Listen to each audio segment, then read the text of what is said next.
mengenai virus corona ini sendiri yang lumayan.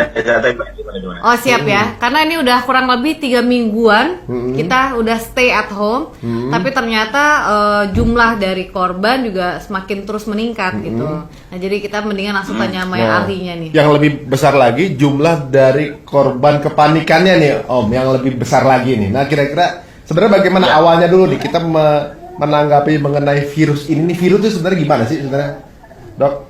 Virus ini sebenarnya kalau coronavirusnya itu udah dari dulu udah ada, dari zaman sebelum Masehi juga udah ada, banyak sekali coronavirus dari zaman dulu. Oh, udah ada corona itu.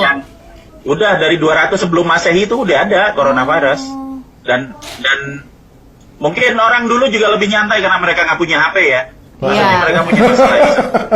Benar-benar. Oh gitu ya, mungkin HP itu yang bikin kita panik kadang-kadang ya. Nah, kenapa kita mesti nyantai ya Dok? Kebanyakan kan kayaknya sekarang kita tuh ya mau nggak mau ya dengan pemberitaan waspada malah panik. Sebenarnya kenapa kita mesti nyantai kalau menurut dokter? Jadi kalau saya selalu melihat permasalahannya langsung ke titik sumber permasalahannya. Sumber permasalahannya adalah virusnya.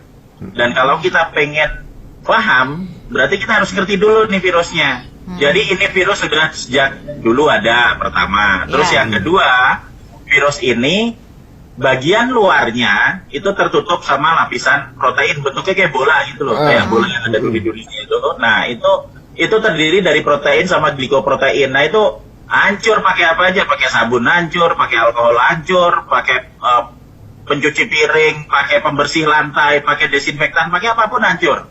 Kena panas juga rusak. Iya, kena panas rusak, kena sinar UV rusak, kekeringan dia rusak. Kelemahannya banyak.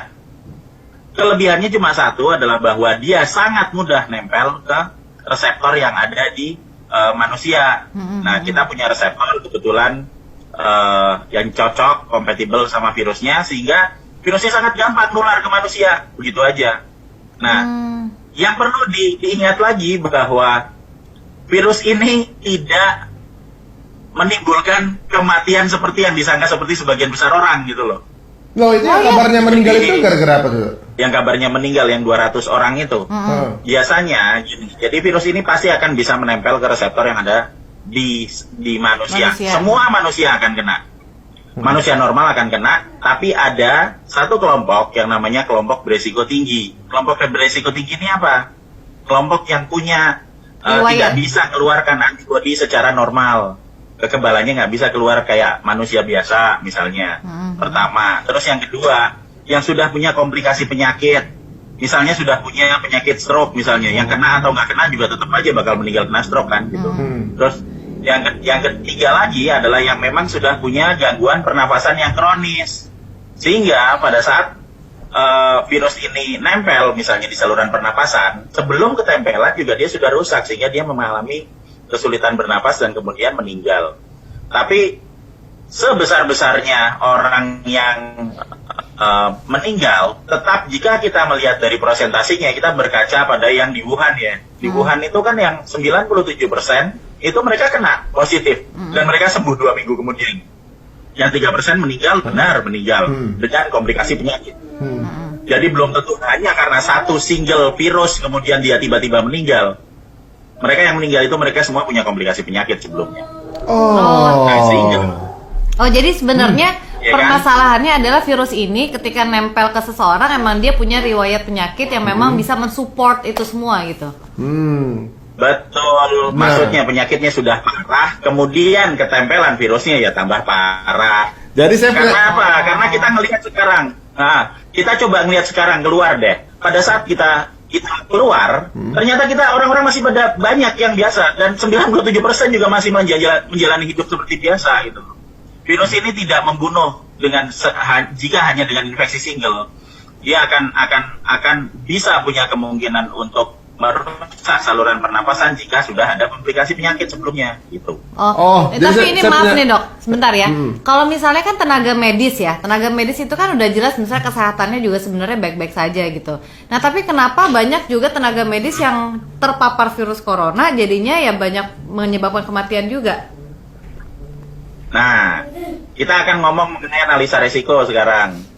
Jadi kalau kita ngomong virus tuh kita ngomong di dua tempat nih ya, di dalam badan kita sama di luar badan kita. Iya. Jadi yang di luar badan kita itu nanti akan dibagi jadi yang jumlah virusnya banyak sama jumlah virusnya sedikit. Jadi pada saat wabah sekarang kita keluar rumah nih, itu akan ada virus di mana-mana.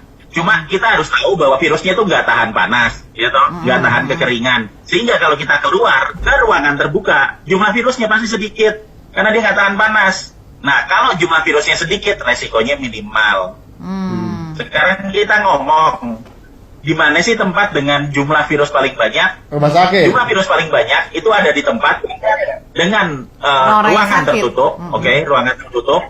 Kemudian ada semburan virus yang dilakukan berkali-kali dalam jumlah banyak. Berarti apa? Ada banyak orang yang bersin di satu lokasi dan semuanya sakit di ruangan tertutup, ya di rumah sakit.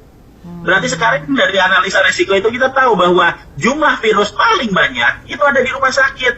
Kalau virusnya masuk ke badan kita dikit ya kita demam-demam dikit lah nggak apa-apa. Tapi kalau masuknya kebanyakan ya sakitnya parah juga kan gitu. Nah itu yang di luar badan. Yang di dalam badan kita virus hanya bisa dilawan pakai antibodi dari dalam tubuh kita sendiri. Tuhan ngasih kita itu sel memori antibodi supaya kita bisa bertahan hidup gitu loh. Dan juga ngasih kita otak supaya kita nggak gampang dikibulin orang kan gitu. Iya benar-benar. Nah kemudian kalau misalnya antibodi kita tinggi pada saat badan kita fit ya kan bagus, maka pada saat ada virus masuk akan dimakan semua sama antibodinya. Tapi kalau pas kita lagi lelah, antibodinya rendah, ya kita nggak bisa produksi antibodi dengan bagus. Sekarang kalau tadi pertanyaannya yang perawat tadi ya, yang petugas kesehatan misalnya, sekarang dibayangkan mereka pertama ada di lokasi dengan resiko tingginya, paparan virusnya banyak, benar kan? Yang pertama. Terus kedua, yang harusnya mereka shift tiap 8 jam, karena semua orang pada paranoid, banyak yang datang ke rumah sakit, mereka harus bekerja lebih dari itu.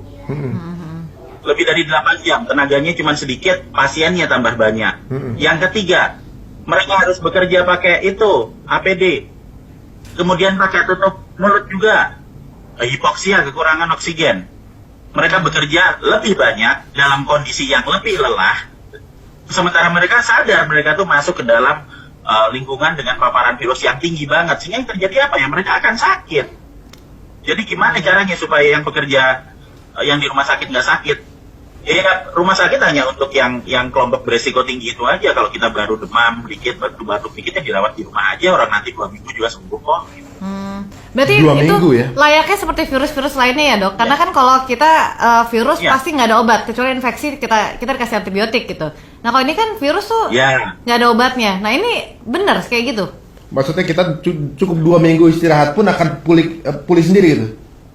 Kalau nggak ada penyakit ya? Iya. Iya, rahasianya di situ yang paling indah dari virus. Jadi badan kita itu punya sistem mekanisme kekebalan sendiri yang nanti akan memproduksi antibodi terhadap apapun yang masuk ke dalam badan kita. Jadi kalau kita kemasukan cacar ya nanti kita akan keluarin antibodi buat cacar. Kita kemasukan COVID, nanti kita akan keluarin antibodi buat COVID. Kita kemasukan flu, badan kita akan keluarin antibodi untuk flu. Tapi ada mekanisme caranya. Jadi kalau misalnya infeksi pertama, antibodinya baru dikeluarin 7 hari sesudah kena. Makanya pas pada saat kena COVID misalnya pertama kan, batuk dulu, bersin, itu sistem pertahanan tubuh untuk keluarin virus yang masuk ke hidung itu loh. Itu. Kemudian masuk tambah dalam jadi kita susah nelen. Tambah masuk ke dalam lagi ya kan, akhirnya jadi demam. Nah, tapi peristiwa seperti itu hanya terjadi mulai dari 0 sampai 7 hari. Kenapa? Di hari ke-7 badan kita akan ngeluarin antibodi. Kenapa perlu 7 hari? Karena pada saat virusnya masuk, yang bisa ngelawan kan cuma antibodinya doang nih.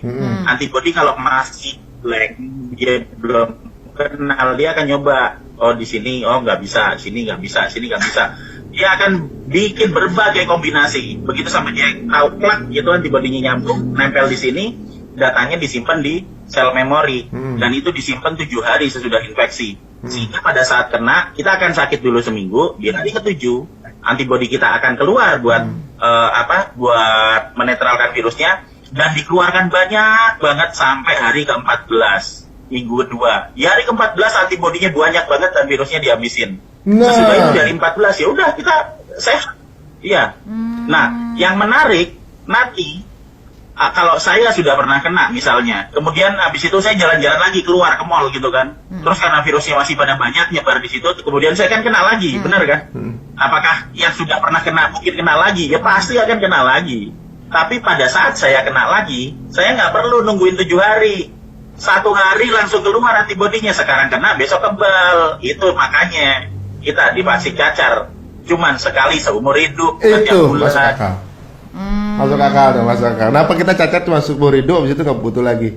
Tapi begini dok, tadi penjelasan dokter tadi, waktu itu kan sempat ada yang viral tuh, broadcast yang kalau kita habis kena bisa kena lagi. Kebal. Enggak, waktu itu katanya habis kena tuh bisa sakit.